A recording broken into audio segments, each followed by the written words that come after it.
Hey, everybody. I'm Laura Adams. I'm a personal finance expert and author with Finder.com. And I'm so excited to be here with Lule from eToro. Lule, please introduce yourself. Good afternoon, everyone. This is Lule Demmissie. I'm the US CEO of eToro, and I have been in financial services for many years and a committed advocate of the individual investor. Love that. I would love to know how you got into just fintech in general. What was your sort of career path to get to where you are today? I know a lot of people would love to follow what you've done and have similar aspirations. Yeah, I think that the first thing that sort of started my career is just pure intellectual curiosity. I thought that the markets and economics was really interesting. And so I started really understanding it and reading about it and following the markets, even as a college student, and studied economics in college, and then really started a career in finance, beginning as an analyst, like many people who go into finance do, and made my way through product design, strategy, all sorts of the delivery of products for individual investors. And the real interest is actually a personal one, which is that I'm an immigrant, and I appreciated very early on in my young life in America that the knowledge about money, the partaking into the capital markets was one important toolkit in trying to close a wealth gap. I don't have inherited wealth, and I wanted to make sure that I could accumulate what I could in my lifetime, but also pass on so I could change that cycle. And so fintech and commitment to individuals partaking in financial services really became more as a personal journey, but also a professional one. And why fintech? It became a natural evolution going from traditional finance to fintech, because fintech was where we were solving for customers that were not establishment, right? Customers who were not trust fund babies. They were people who were trying to accumulate money like I was in a single lifetime. And so that was an exciting place for me to be there, to be committed to that. That's great. Yeah, for folks who have an interest in finance and technology, it's just sort of a wonderful combination. And I love that you've been on the product side. You understand the technology and, really have that background as well. For viewers who are not familiar with eToro, tell us just a little bit about the platform. I know you all offer a lot of services, but what can somebody get from the platform or even learn from the platform? Yeah, I get jazzed up when I talk about this. eToro is a perfect servant to that individual investor who wants to be able to partake in sophisticated stuff, but in a simple way. So eToro is a trading platform and an investing platform where you can buy different kinds of assets, from digital assets to stocks, soon to be options. We make sure that we make it accessible through things like fractional shares and commission free. We have a platform that you can practice on. Some people call that paper money, right? Where you can essentially practice before you actually put your own capital at risk. And then we are a flood with education when it comes to whether it's our social feed, which is a very important part of our offering, as well as the thought leaders that we have at eToro. So it is a platform dedicated and designed for engaging individual investors. Yeah, the education piece of it is so critical. A lot of people, of course, are very interested in investing. They're interested in cryptocurrency, but really do need to get the basics down first and truly understand what they're investing in. I think that's, smart advice. What would you say is different about eToro if you were comparing it to some other trading platforms out there? What's something that makes it a little bit different for users? So I'd say a few things. So one is just the hyper commitment to simplicity of design. You will see that, even though eToro globally is a fairly mature company, even though we're slightly newer in the US, the fidelity to ease of experience and not cluttering the experience is pretty impressive for such a mature company. So our commitment is like the minute you leave the simplicity train, you've lost individual investors. So we're very committed to adding some pretty interesting, sophisticated stuff. Like just recently, we did an ESG score for over 2,700 stocks. And it's so elegant, packed with data, but simple, again, to navigate. So one is simplicity of user experience. The second, obviously, is the fact that our social feed is an intrinsically embedded in our experience, right? So you can engage in our social feed, whether you're researching something, whether you're practicing on our virtual platform, whether you are buying something and you want to talk about why that is. A community of investors who share ideas and engage in our social feed is another one. We also have innovations like copy, where you can actually copy and track other people's strategies. So it's a place where it's a recognition that investing is a community activity as much as it is an individual one. You mentioned ESG, and I'm curious if that's an area that you have seen more adoption in from your users, the environmental, social, governance types of investments, whether they're funds or individual companies. How can folks who are really interested in making maybe going green, with their investing, how can they begin that journey of more sustainable investing on eToro? Yeah, to me and to us, ESG is another data point to make you smarter, just like PE is, just like any other data point that you might look at, right? The return on assets, etc. What it is for, we have our customer base is around 50+% millennial or younger. And so we have a generational shift in our customer base of individuals that like the story of right? So I know right now it's very popular to think of like you're either anti-ESG or not. And I have a different take on it, which is like it's a data point. If you want to take it, take it. If you don't, don't. But the generational shift definitely shows that, the younger investors want an and story for ESG, right? Not only are they looking at the risk parameters of a particular security or company and the future cash flows of the company, but maybe they're also interested in how they do in terms of rating on the E, the G, and the S, right? And so I think that for us, it was more about like data cannot be a bad thing. And that's what our investors reward us with. Our customers like the idea that we show all sorts of data and insight in terms of what happens on our social feed, as well as the data that we provide them. Yeah, that's great. So whatever your priority is, there's going to be data points there to help you kind of hone in on that and figure out, is it just profitability? What is that data point that you're looking for? I think that's so great to have that kind of that broad range of choices. One of the reasons that we wanted to chat with you today is just to talk about diversity, to talk about women in fintech, to talk about some of these things that we're really getting focused on right now. And so I'm curious about your perspective on how eToro maybe is making more things more inclusive, not only for, let's say, your employees, but also for your consumers. What's happening right now in terms of eToro promoting diversity and inclusion among your efforts, whether it's internal or external? Yeah, I often tell people when people tell me they have a hard time dealing with recruiting diversity, building product diversity, etc., that they should look at my LinkedIn profile, which looks like the globe. And that's kind of like what eToro looks like as well, right? We're in over 100 countries. And so by our DNA, by definition, is a diverse planet in terms of the company as well as the employees and the product designers that are in it.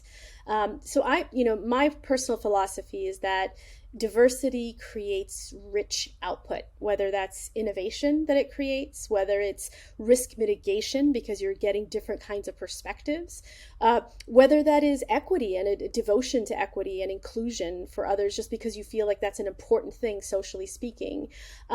And whether that is socially as well, right? Like whoever heard of a non-diverse sort of party being more fun than a diverse party, right? So Vive la Différence is definitely like the ethos that I live by, but also is the blueprint of eToro because we are a global company. So diversity to me, comes is really different pockets, right? So one is, we cannot create a more inclusive world and an inclusive financial services industry without not only the consumers being diverse, but the makers being diverse. And so whether it's product design, whether it's thought leadership, at eToro, our thought leadership bench is full of diverse voices that come to the table. Representation matters. It creates better products. It makes people feel like They are living in a world that's inclusive, which is something that sort of motivates them. So I think that, it's important. Now, the one thing I often tell people is that to me, it's not about a mechanism of saying it's only diversity, right? But it is a very important ingredient, I think, in the way that you do products and services. You mentioned that a lot of eToro users are younger, are millennials. What is the kind of the demographic of your customer base right now in terms of age and male to female? Do you have any numbers to share? So our demographic it's actually getting more and more diverse.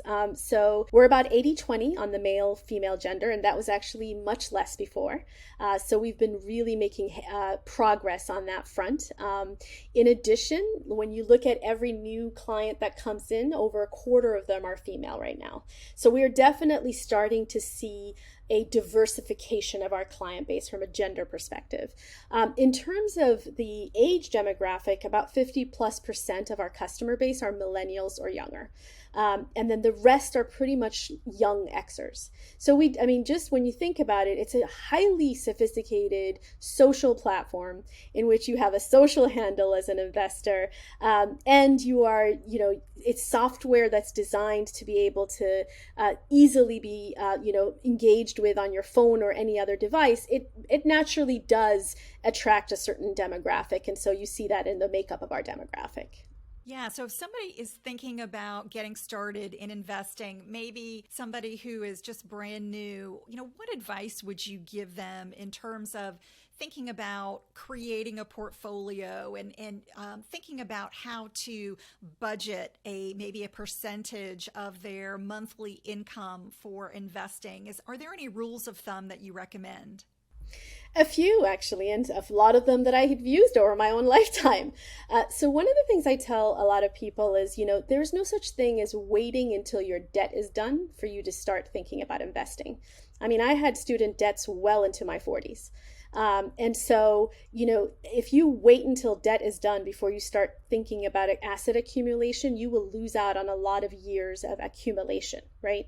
The other thing that happens when you start owning assets, when you start owning stocks, is there's something empowering about the process of ownership and the building of wealth. So it actually gives you a psychological edge, even in the elements of debt reduction and other things. So that's one thing I say to people is don't wait until your debt is done until you start accumulating. Now that accumulation could be $10 a month for some people, or $100 a month, or whatever the amount is. It's actually less about the number than it is about the act and the habit of starting to invest on a regular basis. And a few other things that we see is when you see study after study, the correlation between people who retire with either some or comfort level or ability to retire, it's always about the repetition of investing, right? So whether it's their 401k that they have recurring deposits in, whether it's in their IRA they have recurring deposits in, the habit of recurrence has a high correlation with readiness to investing. And then lastly, I tell people all the time that you have to create a ring fence around your nest egg, right? So ultimately your savings and your, emergency money that's what it is. It's for emergency, right? And you want to make sure you have that so you don't raid your IRA and your 401k and come up with, like so many people can, borrow against their 401k. Make sure that you have rainy day funds so you're protecting your tomorrow funds. Yeah, great advice. I love the concept of not waiting until you're out of debt, because the reality is we're probably always going to have some level of debt, right? Whether it's a mortgage or a car loan. So having that retirement and that investing mindset that's in parallel with debt reduction is super important. And I think that is a difficult concept for a lot of people who really want to just stay focused on, I've got to get out of the student loan debt, or I've got to get out of the debt first before I can even focus on it. And you really have to do those two things in parallel. As you mentioned, if you wait, you are just burning precious time, right? As those funds could be compounding and growing and getting those returns over time. So yeah, I totally agree. That habit of just regular investing is really what moves the needle in the long run. So that's fantastic advice. So even if you can sign up for the platform and just begin just a little bit, as you said, even $10 a week or even a month will go a long way. So let's say there's maybe a female listener who is thinking, gosh, I am so afraid of the volatility in the markets right now. I'm not sure if I should be investing. What's some advice that you would give somebody who's kind of on the fence right now about even getting started with investing, that discretionary income that they have? Yeah, I would say, of course, it's totally understandable that people are nervous about volatility. We just did this byline with our thought leader, Callie Cox, today, where, 55% of institutional fund investors underperformed the S&P. Right?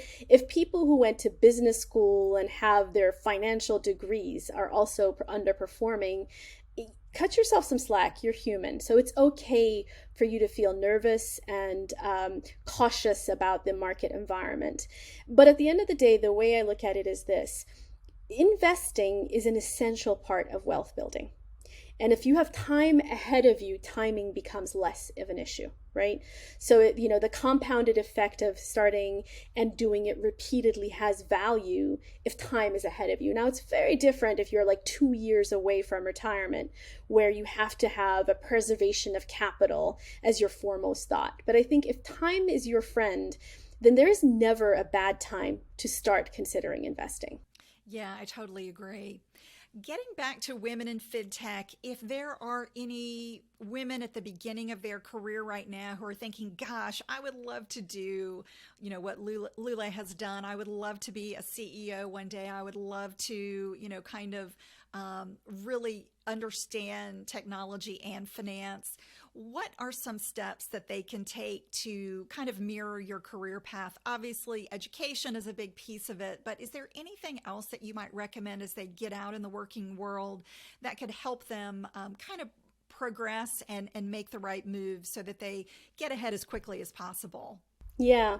So ironically, it's not even about the right moves. It's about many moves. What I mean by that is actually that earlier on, you want to gobble up as much experience as possible. I personally act like I'm a 5-year-old, so I'm still gobbling up experience because I love it. But ultimately, you want to gobble up as much experience as possible. Whether you succeed in any endeavor or not is actually not the issue. You are essentially developing experience and capability by taking on new things. That's one. The second thing I tell people is I have a talent for asking the stupidest questions in the room in any situation. And what I find is that basically everybody else hops onto my questions because really most of us are scared to ask fundamental basic questions. So then what happens is we don't get to understand the intellectual component of anything. And so the one thing I tell people is don't be shy, ask questions, break it apart atomically, to make sure that you understand a particular theme. What is DeFi? What is this? And really understand the depth of it. Don't get caught up by the vocabulary or somebody trying to explain it in some highfalutin PhD ways. No. Ask stupid questions. I tell people all the time, it has been my secret sauce for learning. And then the last thing I'd say is courage. If we are, one of the things especially that's so important for young women is this idea of being perfect before you can ask for the next thing. It burns time. The courage to lean in and to try new things and to fail out loud. It's served me well. Sometimes I have tripped up and sometimes I have benefited from it. But eventually what you realize is that that's not the point. The point is the journey of accumulation of knowledge. Yeah, that's so great. Well, you said you've tripped up. What is one maybe mistake that you'd be willing to share with us that you would recommend as just a learning lesson for maybe somebody who's just starting out in their career? Yeah, it's not even a warning lesson. It's more just about understanding that ultimately every decision comes with risk. And if you think that a decision is about what guaranteed answer you get out of it, you're missing the point of learning how to make decisions. So I have plenty of decisions that I have made in business in which they didn't pan out, whether it was an investment in a particular venture or a particular project where it just didn't pan out, whether the results didn't show or the timing was wrong. But I've stuck to it, and I've come back again and again and realized that, no decision has a guarantee around it. It's just that every time you make a new decision, you're that much more adept at thinking through the pros and cons and the 5 steps ahead. The next time you make that decision, 7 steps ahead. And it's really that muscle that's much more important than any right answer or wrong answer. And I tell people all the time, fail out loud. Nobody has power over you when you fail out loud. When we try to keep our failures secret, it actually prevents us from taking on the next piece of knowledge we want to take on. What about the power of mentorship? Has there been anybody in your life, whether it's family, friends, or coworkers, bosses, who you feel like have made a real difference in your career? And would you recommend others seek out similar types of relationships? Absolutely. This is a community game. No individual stands on their own. I stand on many people's shoulders, and I let other people stand on mine. I think as you start developing your career, what you recognize is that it is an equation of a give and a take, right? Sometimes you're taking from the well of your mentors and your friends and family and network that are advising you, and sometimes you're giving to that well. And so I think knowing the balance of that and making sure you're just as generous in what you give as greedy as when you take, right? I think gives you a lot of fuel and a sense of humility also, that at the end of the day, we're a community. Yeah, that's so great. Well, I really appreciate that perspective. As we wrap up, is there anything going on at eToro that you would like to share with folks? Any plans on the horizon that we should know about? Oh, absolutely. So we're super excited that we just launched, as I said, these ESG scores on about 2,700 stocks, which is really, really a powerful data point for consumers, and we're going to continue to improve that. We're about to come out with options. We just purchased an options business, and we're so excited to be integrating our options business to be able to offer it to our customers, and much, much more to come. But it's an exciting time to be part of the investing landscape, even in these markets. Thank you so much, Lule. It was wonderful chatting with you. Thank you so much. Have a wonderful day.